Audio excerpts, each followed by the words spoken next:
Akin, thanks very much for the illustrations you did for the twining stories. There were two stories, Abbas and the windmill, and I think you've done a great job. Could you tell me anything about the process, how you went about creating the illustrations? So, first of all, I use Microsoft Paint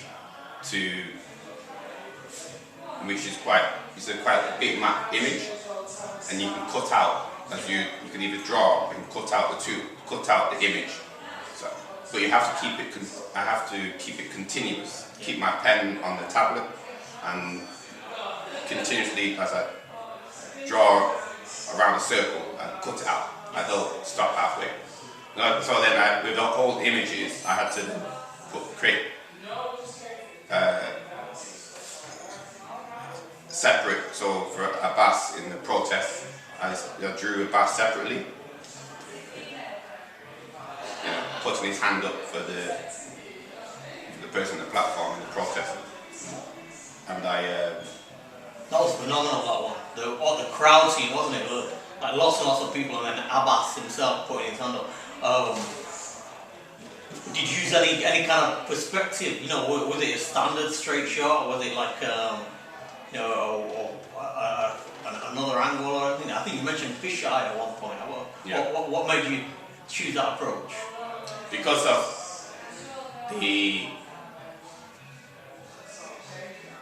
I'm limited regarding space and working on a small laptop or computer.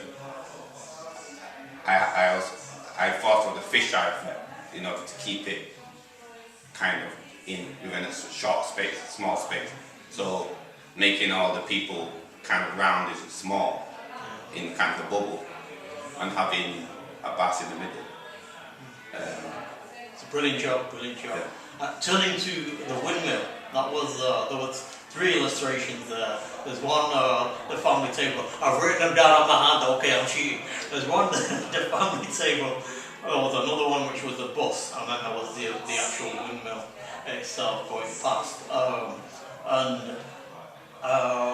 Which was the one that you did first, and I remember we had some dialogue around that. I think we met in a cafe to discuss it. How did you find that process for that story? With the windmill. Yeah, the windmill, especially doing the family around the table. I remember, in order to do that, of course, you have to see the characters that the writer's written, and so there's a speculation around what they look like. How did you decide what they look like in the end?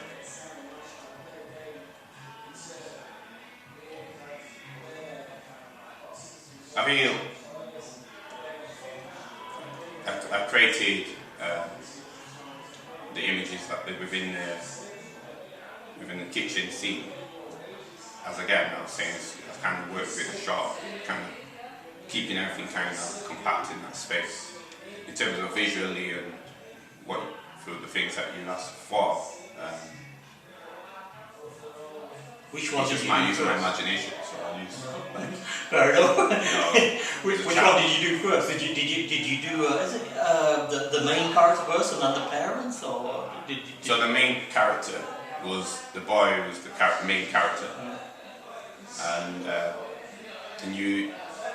there was mention of his uncle was quite.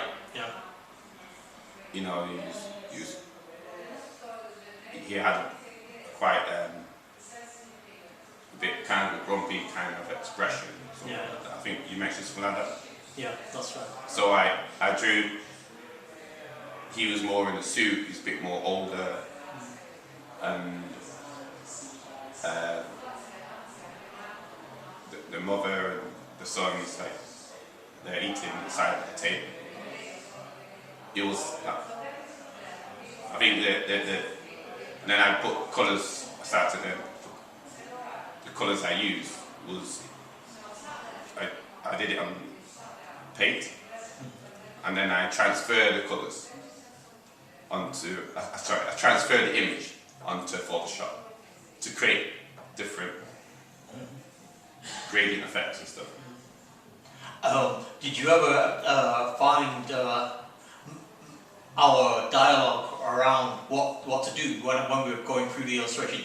Did I ever become irritated? I was like, Akin, can you remove the curtains from the window? Akin, can you move that here? Can you move that there? I mean, I find it fascinating that you're able to cope with those kind of demands. A lot of painters or writers just kind of say, what I've done is what I've done. How do you gain that fluency, if you like?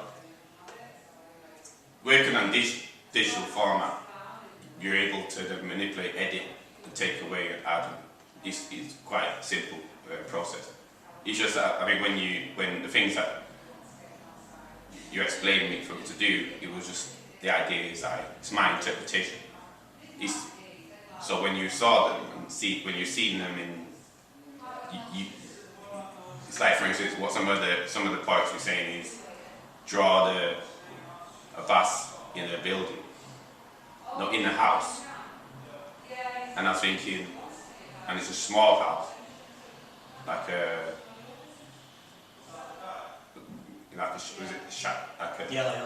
little small house, and I was thinking, how can I draw the house when I'm inside the house? Yeah. It's difficult. Yeah, it's a good point. I remember we added and subtracted various elements from that illustration. Yeah. When I say we, I talk, you do the work. But yeah, it's been fantastic developing the illustrations with you, and I hope we can work again on some new Twine stories when we get some new ones going. Thanks very much for this interview.